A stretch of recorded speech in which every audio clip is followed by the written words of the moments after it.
みんな、ここは牛小屋の上で、おばあちゃんおじいちゃんの、古い牛小屋、1910年に一番古い部分が建てられた。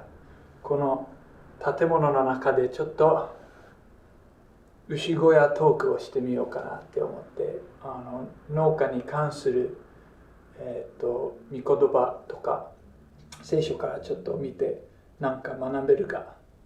見てみようぜみんな。今日は早速一番最初に、箴言14章の4節から僕の結構好きな箇所、なんか聞いてポカーンってよくわからんかな、でもすごく僕が好き。ちょっとみんな聞いてみて。箴言の14章4節、牛がいなければ飼い葉桶はきれいだが、豊かな収穫は牛の力による。そう、牛がいなければ飼い葉桶はきれいだが。で、実に昔、僕の今いる下、に牛が、10頭ぐらいいて、その時はもう臭くて、僕のお父さんもたまにまだ若い頃糞とか出すために掃除するためとかにいろいろ仕事して、写真もここにあるけど、やっぱり牛を飼うとめんどくさい仕事とか、臭いとか、複雑、世話しないといけない、でも牛がいるからこそ、牛乳とか、そして牛の力で畑で土をいろいろやる。昔僕のひいおじいちゃんがやってたっておばあちゃんから聞いたけど、やっぱり牛の力で豊かな、収穫が入る。つまりどういうことや。僕たち今俺ら牛みんな多分飼ってないよな。僕牛飼ってないけど、僕はこの一節を読むと、よく人生いろんな複雑なこと、臭いこと、めんどくさいことたくさんあるけど、それをちゃんとやってって豊かな収穫が入ってくる。なんかやっぱり人生でもう簡単で全部がきれいで、ここに書いてあるように飼い葉桶はきれい、もう見た目はいいけど結局何も実も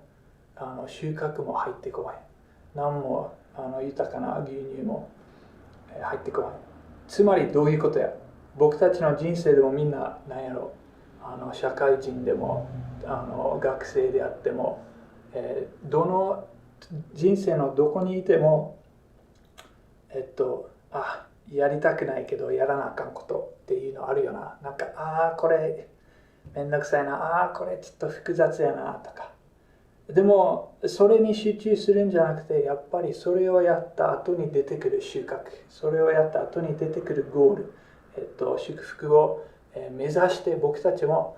やりたくないことがあっても頑張ってやっていこうって。これ僕すごく好きやね。だから僕の人生は複雑やな、もうシンプルに簡単に全部問題見たくない、もう何もしたくないって思う時でも、でもそしたら人生も何もならんな。やっぱり人生は複雑、でもそれでいいんだよって、この一節から僕は学んだ。ちなみにこれお兄ちゃんがアフリカから持ってきた綺麗な牛の木製のなんていうんやろ、像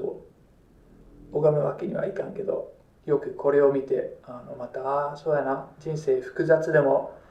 通り抜けるぞみたいな。牛の世話をして牛乳を楽しもうって言って、牛乳を何も入ってないただのデコレーション。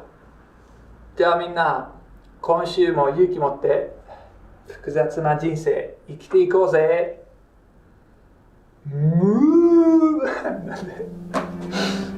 頑張ります。